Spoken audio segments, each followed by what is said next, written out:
The year is 2015, a year that has already gone down in the history books, mainly because of the Syrian crisis, as well as the war, as well as just ISIS. But there were other things that happened that year, such as many movie releases, like Hardcore Henry. Hello, You Henry. also had the Scorch Trials. Ugh, it kind of was a bad year. I mean, at least it only slightly foreshadowed the worst to come, 2020.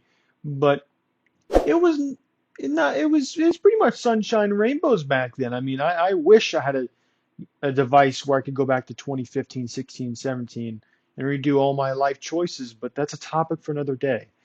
We're here to talk about the most important thing that ever happened that year. For those who don't, who just live under a rock, everything else just pales in comparison compared to this masterpiece. And I'm of course talking about State of Decay Yoast Edition. And for those who just are unaware of any zombie games, this is one of the best zombie games ever made, up there and on par with 7 Days to Die, Dying Light, Left 4 Dead 2, Dead Island, I guess, even though that game's kind of trash. A bad example, but those other games, good examples.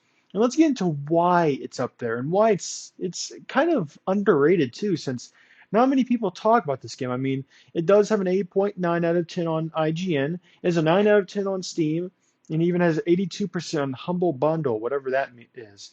But let's get right into why this game is great, the context surrounding it, as well as how it laid the foundation for other games to come. This game walked so the sequel could run, as well as the third one that may or may not come out. But I digress. Let's get right into the best zombie game ever made. For starters, this game actually runs on Steam, unlike some zombie titles. Zombie! But that's only the tip of the iceberg when it comes to this masterpiece. Of course, you start out in this game with Marcus and Ed, who just came back from a fishing trip, and for some reason, all these people are eating and consuming each other. I mean, that is just preposterous. I mean, that totally wouldn't happen in real life. Cannibalism, I guess, but that's how far it stretches. But you eventually come across other survivors once you leave the mountain and you're stuck in Trumbull Valley. Trumbull Valley is an exceptional place, even though many have argued that the map is really small, but I think the minuscule map works and shines very well. For starters, you don't have these AAA big maps where it takes 1,000 hours to travel across the map, like a lot of Assassin's Creed titles in the later franchise of that.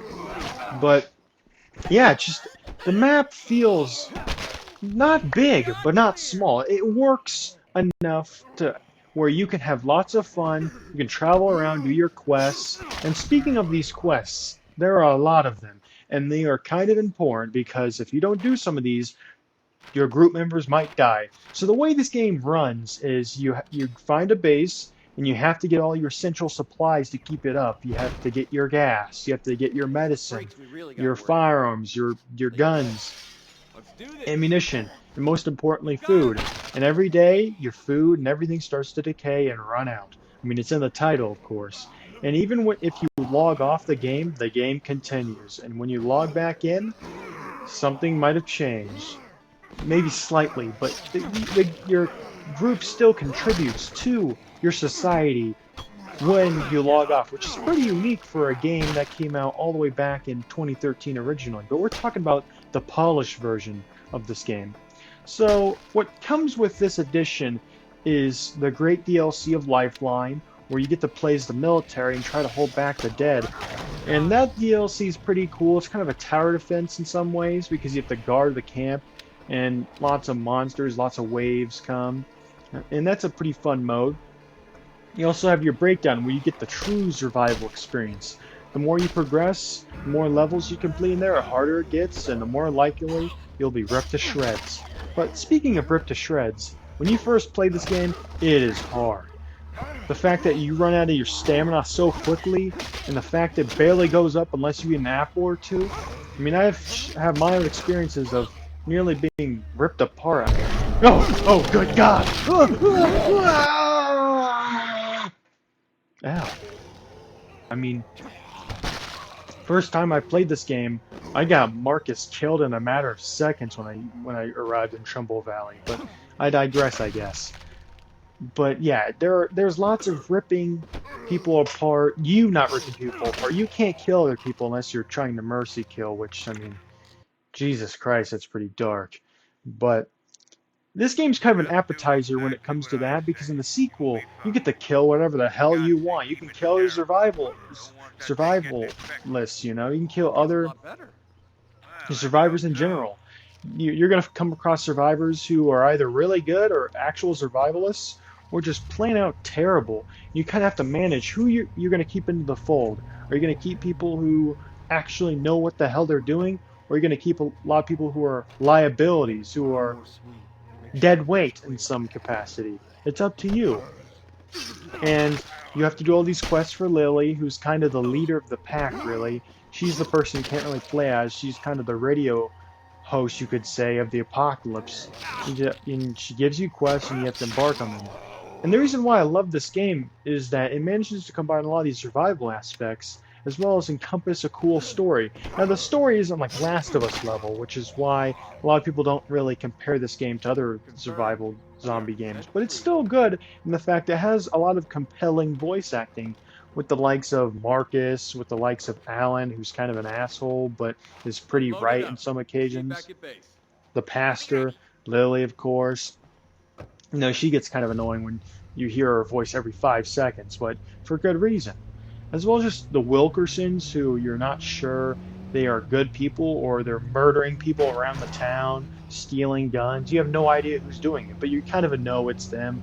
You kind of, you know, brush it off and just kind of ignore it after a while. Then you have the people at the courthouse. There's a lot of groups that actually are pretty compelling.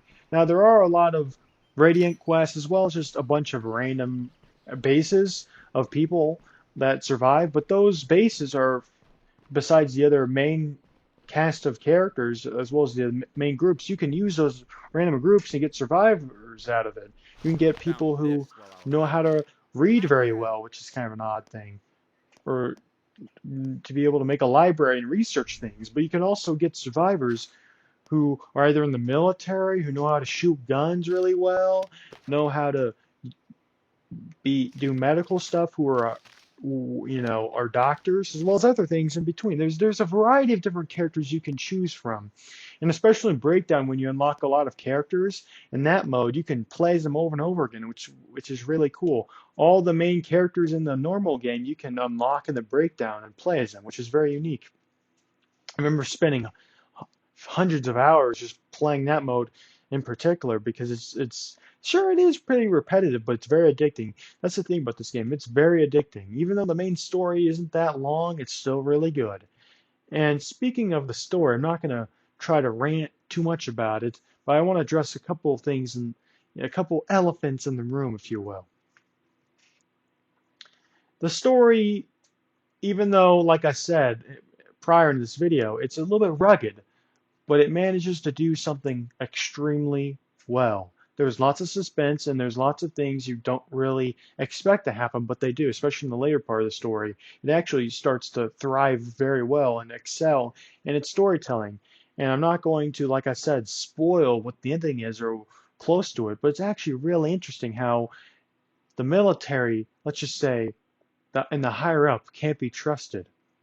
You kind of have to fend for yourself. And I like that theme of there's nobody else here to help you. You really have to fend for yourself. And that's a lot of the game is you have to fend for yourself with your group. You are in charge of it, as well as you have to play as a bunch of these characters and you have to keep them alive by yourself. There's nobody holding your hand. You have to do everything by yourself. And that comes into play more in the sequel. The sequel kind of delves in that more, since that's a couple of years after the apocalypse. But in this game, it's only a couple of weeks, and then the more you play, it could turn into months and even close to a year if you survive that long. But yeah, all in all, this game is pretty good. It's very underrated too, because like I said, A lot of people don't really put this up there or propel it to that many games, and that's what makes this game even more cool is as an underground following, especially since Undead Labs have never really made a lot of other popular games. They kind of focus on this. They kind of have a very underground following, and especially with now State of Decay 3. Wow, I'm tongue-tied here. But State of Decay 3 even having zombie deer, that's really weird but interesting too. I've never really seen games that have zombie deer or animals for that matter, so that'll be very unique to see. The only other thing I've ever seen that with is like the I Am Legend movie with Sam the dog turns into a vampire. I kind of hope I didn't spoil that for any of you guys, but the story came out all the way back in fucking 1960, so you had many years to learn it. But all in all, this game is really good. It kind of reminds me of The Walking Dead and the fact you really are leading your own group in this desperate situation, and you have to keep them alive. And that's what's so beautiful about this game is it truly feels like a survival game with the fact that a lot of the Walking Dead games that have been announced in the past 5 years have flopped or not even come out, this game is kind of, in some way, a fit in for this. It kind of, instead of a Walking Dead title, this game kind of fits in that genre. It kind of lays the foundation there for it. And it's really unique how it does that. It's a very exceptional game, very underrated, and like I said, it feels very reminiscent to the themes of The Walking Dead. And with even though I'm kind of disappointed that there's never really been a definitive survival Walking Dead game, this game kind of fills that gap, and it's a really good game because of that. I recommend it. It's only around like $10 on Steam, so it's very cheap. I think 10 or 20, which is pretty relatively cheap. And the sequel, which has a lot of graphic changes, as well as just improves on almost everything when it comes to mechanics and more, that's only $30. So it really is a bang for your buck. It's not that expensive. And all in all, due to that price range and how much you're going to play this, due to the fact I put so many hours in this game, it's totally worth it. If you love zombie games, if you're the type of person that loves a movie like 20 Days Later, it feels like that too. It feels like 20 Days Later and The Walking Dead had a baby. That's how I can describe it when it comes, as well as just being a video game. They had a baby that became a video game. And if that appeals to you, then buy it. Thanks for watching, guys, and peace out.